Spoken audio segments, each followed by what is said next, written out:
Caitlin Clark definitely had an effect on the WNBA. All the metrics went up. So this was last season, right, when she first came into the league from college. And we've seen all of our metrics from viewership, ticket sales, sponsorship, everything went up almost 4x. 4x. 4x. Right. I mean, that's incredible. The New York, the owner of Liberty, recently made a public admission that WNBA leaders had previously declined to make. Joe Tsai went on record to affirm that Caitlin Clark was the sole reason for the league's 400% rise in sponsorships, ticket sales, and viewership. Not only for the Indiana Fever, but for everyone, including the Liberty, who are regarded as successful enough without Clark. It turns out that she was the reason they even doubled their metrics. Will WNBA teams continue to act as though the expansion is natural, or do you think they will finally come clean about how reliant they are on Caitlin Clark? Leave a comment below. And we can shift to business and we can shift to basketball, but I think Caitlin Clark is out for the season, and there's just been a lot of controversy and attention that the WNBA is getting. What has it done right? What has it done wrong? Has the league been doing enough to protect her as a star in the face of the league? It's been almost a microcosm for just a social discussion. Do you want to just talk about that as what you see? Caitlin Clark definitely had an effect on the WNBA. All the metrics went up. So this was last season, right, when she first came into the league from college. And we've seen all of our metrics from viewership, ticket sales, sponsorship, everything went up almost 4x. 4x. 4x.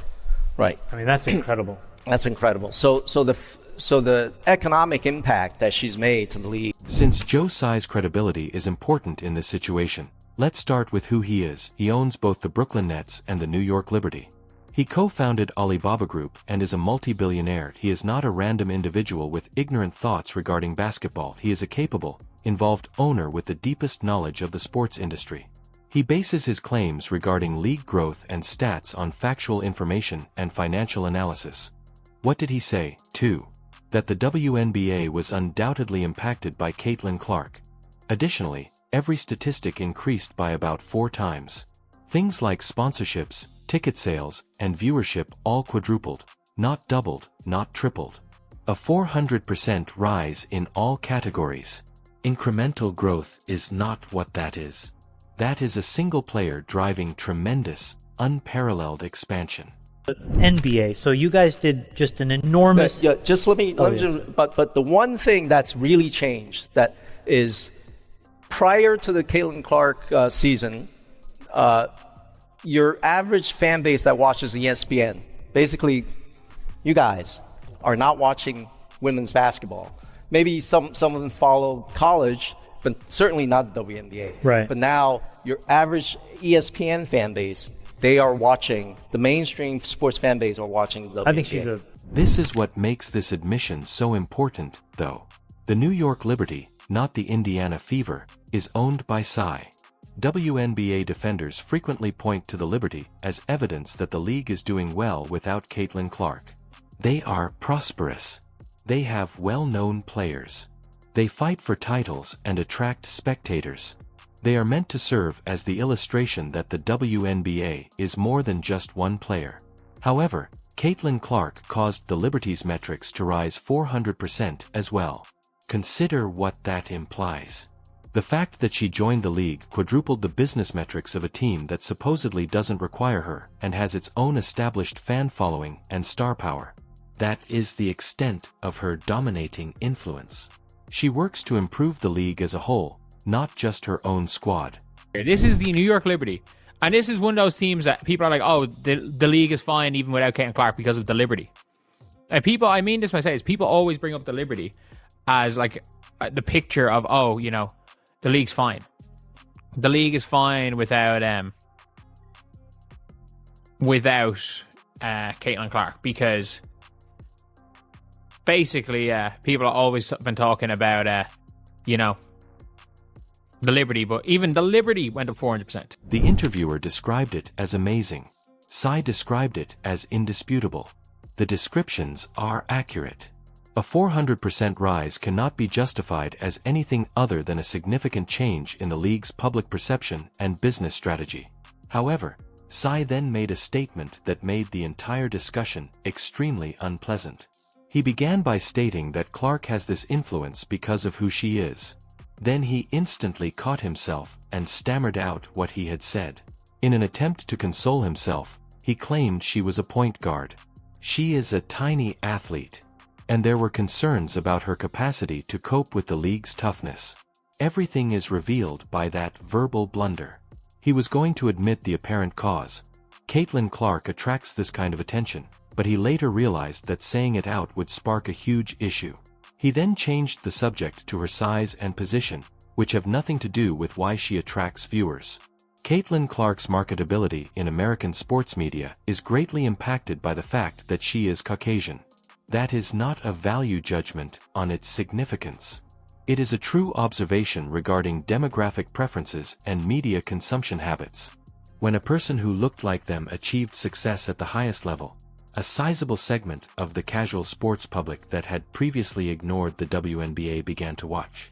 Sai nearly said it before stopping himself, but it's an uncomfortable reality that no one in the WNBA ecosystem likes to publicly recognize. His inability to complete that phrase demonstrates how divisive a political issue this subject has become. This is what aggravates the situation even more. There are good grounds for criticism or disapproval of Caitlin Clark's game. She makes too many mistakes. Her defense is not always consistent. She is often complaining to the referees. On the court, she exhibits emotional outbursts. All of these critiques are valid given her real performance and demeanor. However, that isn't the real reason why the majority of her detractors dislike her. Because of who she is and what she stands for, they despise her. They are annoyed by the attention she gets. They are angry because she is more important to casual fans than players they believe are more deserved.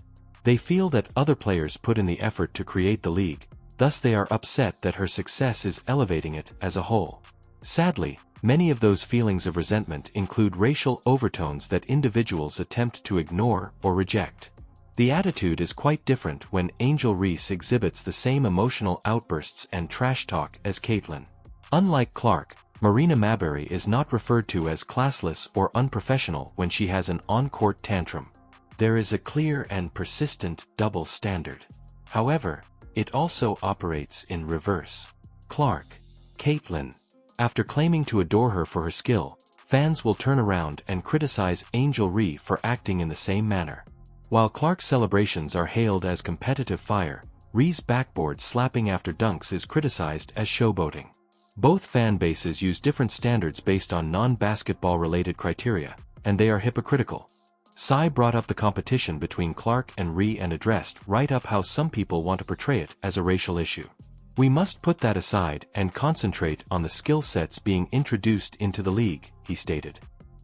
That's the politically right answer, and it's partly accurate. The league benefits from the rivalry.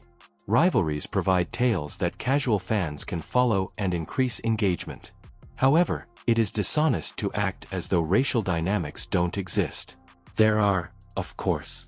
Naturally, they have an impact on how various audiences view these players. Naturally, they have an impact on marketing potential and media coverage. Recognizing that fact does not imply acceptance of it. It just entails being truthful about the reality we inhabit. Sai then changed the topic to discuss other rookies who had outstanding seasons, bringing up Sonia Citroen's record-breaking three-point shooting percentage. And he raised a really good argument. Citroen is most likely the first player in history to transfer from college to the WNBA and achieve greater fame in the professional ranks than she did while attending college. That is truly amazing and demonstrates how all players are benefiting from the WNBA's increased visibility. Individuals who were comparatively unknown during their undergraduate years are now receiving opportunities and recognition that they would not have in the past. Caitlin Clark's efforts to attract casual sports fans to the league are directly responsible for that. The most significant aspect of the entire interview, however, is the crucial distinction that Sai made. He said that the majority of ESPN viewers did not watch women's basketball until the Caitlin Clark season. Some might have gone to college, but not the WNBA for sure. However, the WNBA is currently being watched by the typical ESPN fanbase and the mainstream sports public. That is the essential change. Hardcore WNBA fans haven't suddenly increased by 4. There are still ardent supporters. Indeed, there are now more of them. However, casual sports fans who had previously shown no interest in women's basketball were the ones who drove the surge in viewership. Caitlin Clark was the reason they began to watch, and some of them continued to do so even when she wasn't playing. This is fully supported by the numbers. ESPN averaged about 2.5 million viewers for games with Caitlin Clark. The average number of viewers for games without her was about 700,000. That is a difference of more than 3 times. When Clark was playing, the Indiana Fever attracted 3 times as many fans as a typical WNBA game without her. That isn't a skewed perception or a small exaggeration, that's only the real viewership figures. Furthermore, it unequivocally demonstrates that one player, not an organic rise in interest in women's basketball in general, was the primary force behind the league's phenomenal success. Viewership plummeted after Caitlin was hurt and took time off from games. The numbers drastically decreased when she took a break. The WNBA did not have the audience it had acquired. For her, they were there. Additionally, the most of them didn't bother to watch when she wasn't available. This poses a serious threat to the league's long-term viability. What happens when a player retires if your entire growth strategy relies on her remaining healthy and generating interest? What would happen if she suffered an accident that ended her career? What if she leaves the WNBA to concentrate on endorsements and media work because she feels the physical assault and unrelenting criticism aren't worth it? The league would fall apart. The WNBA would never attract casual fans who tried it and didn't find it interesting beyond watching her. Thus viewership would go back to pre-Clark levels or perhaps even worse. The company's business model would back to making enormous losses and needing NBA subsidies to stay afloat. For this reason, Commissioner Kathy Angelberg ought to have done everything in her power to keep Caitlin Clark safe. She ought to have made sure that when opponents openly targeted her, officials called foul fouls. She ought to have called out the coordinated attempts to harm her and publicly denounced the physical violence. She ought to have given Clark a sense of worth and irreplaceability.